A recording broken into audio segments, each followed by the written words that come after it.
Hi friends, in our time together today, I'm going to introduce the tune, The Dear Irish Boy. It is a beautiful, emotive, captivating tune that I am having deep delight in playing, and I know you will too. Now, I'll play through the entire tune, and then I'll include a link in the notes to this video so that you could download the music and tabs if you'd like. And I store the music and tabs on a page on my website. You just click the link, it takes you to the page and download it from there. We'll talk about any challenges you might experience with the tune, talk about some expression and ornamentation ideas, and then also talk about a bit of the history of the tune. But I want to jump in and play it first. Now, I'm sharing a setting of the tune that seems really the most common for us to play. There are, again, a wide variety of settings. And some of that is actually based on the fact that this is shared as a waltz from a timing standpoint.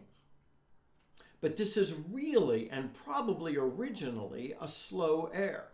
And so the tune would have followed that traditional slow air approach to playing. And so someone would have sung the tune, and it would have been sung without any instrumentalist playing, and somebody's telling a story as they're singing it. And so the rhyme and rhythm and syncopation is completely dependent upon the singer telling the story, though there is a certain set of notes. So what we have today as The Dear Irish Boy is the version of someone attempting to capture what that original singing probably was, or at least that's what I could tell. But I'm jumping into the history. Sorry, save that for the end. I'll play through the tune standing so that you could see my fingers. Now, the entire tune is repeated, but I'll just play through it once, and I'll play it at a steady pace. And please feel free to return to the Play Along with Scott section. Remember, the tune is repeated. And so here is The Dear Irish Boy.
I just love that tune. It's actually hard to play straight. You just want to break into being more expressive. So let's chat first a little bit about any difficulties I think you might encounter with this tune. I think the biggest difficulty, because none of the notes are all that rough, the biggest difficulty is getting into the emotion of the tune. And so if you're newer players, like many of us are, it's a tune that is going to require you to be very expressive, almost emotional when playing it. And so that's going to require some skill, which means practice, practice, practice. So work on that. Now, interestingly, I said this follows a more traditional slow air style, but I'd say it actually leans between the traditional slow air and the more popular slow air. And I'll put a card up here again to the distinction. I've got a video talking about the distinction between those. But it has much more of a pattern. Most of the time, and I won't get real carried away, most of the time you're going to tell a real discernible tune.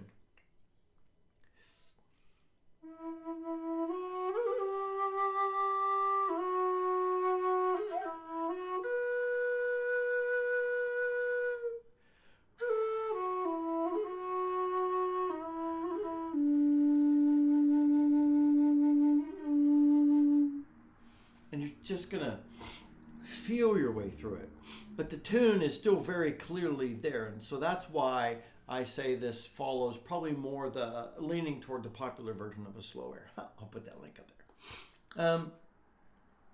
From an ornamentation standpoint, I think this one is fair game, but I would really recommend just getting some emotion into the long held notes. If you're on a low D, you may have to resort to some air vibrato if you want, or just hold it gently.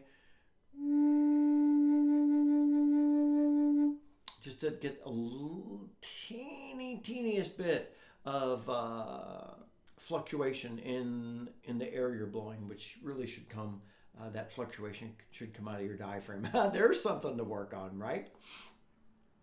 You've got, with some of the other held notes, you've got a great opportunity for some finger vibrato. It's, any ornament I think you want to put in, definitely. You could use all of them on this tune. It's just so wonderful. Actually, some of the oldest transcriptions of the tune have a note on it that the tune should be played with soul. I'd say, to make more sense out of that it should be played both passionately and tenderly. Personally, I found that playing it straight, to learn it, go back to the play along with Scott section and play it with me a number of times, listen to some other people, and then just and when you feel like you've got a handle on it, let yourself go and feel the tune. I love it. Anyway, I said that, I know. And I'm still working on it, but I'll play the tune for us, and it's what I'm going to keep working on. This is one of those tunes I want to go up on one of the local mountains and just stand on top and play it into the wind. Anyway, so history of the tune.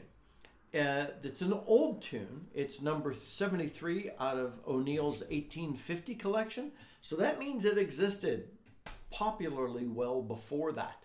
And remember, a lot of these early collections were someone traveling around, gathering all the tunes, and then transcribing them what they felt best for piano. So, and some for other instruments, but O'Neill mainly did some piano transcriptions. And so that colors some of the keys and stuff, I think, that we get for the tune. So it's hard to know what some of these really, really old tunes actually sounded like. The tune also appeared in an 1854 publication called The Songs of Ireland that was printed in Scotland. Isn't that funny? So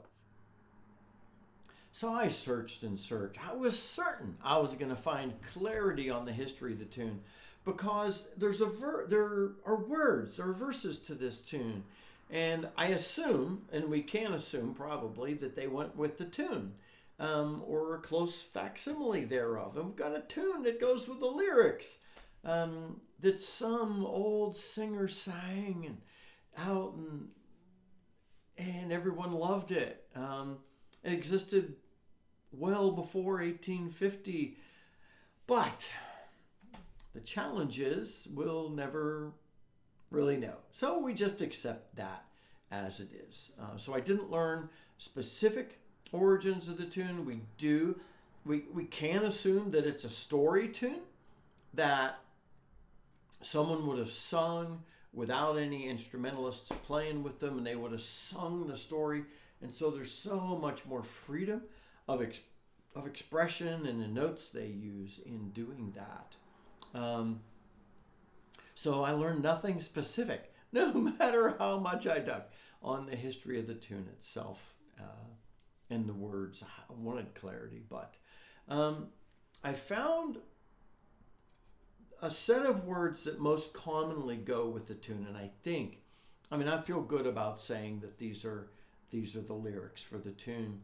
And the tale is told, and actually just going to copy and paste the lyrics into the notes to this video. That's the easiest thing to do.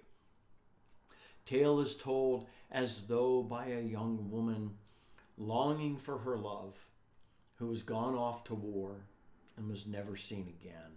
And that's all the verses. But it's just, you could just tell the loving lyrics. It starts off, Connor, his cheeks are as ruddy as morning, the brightest of pearls do but mimic his teeth, while nature with ringlets his mild brows adorning, his hair Cupid's bowstrings and roses his breath, smiling, beguiling, cheering, endearing, together how oft o'er the mountains we strayed, by each other delighted and fondly united, I have listened all day to my dear Irish boy. And it goes on with a number of verses after that, so delightful. And then it reaches the conclusion where the war being over and he not returned, I fear that some dark envious plot has been laid, or that some cruel goddess has him captivated and left here to mourn his dear Irish maid. I love it. Read through it. It's a delight. Anyway, I will play it. Go back to the play along with Scott section and play it with me a number of times until it's in your blood. And when it's in your blood, just start emoting the tune. That's what this one was made for. Until next time, this is Scott Shade. Happy Low D whistling.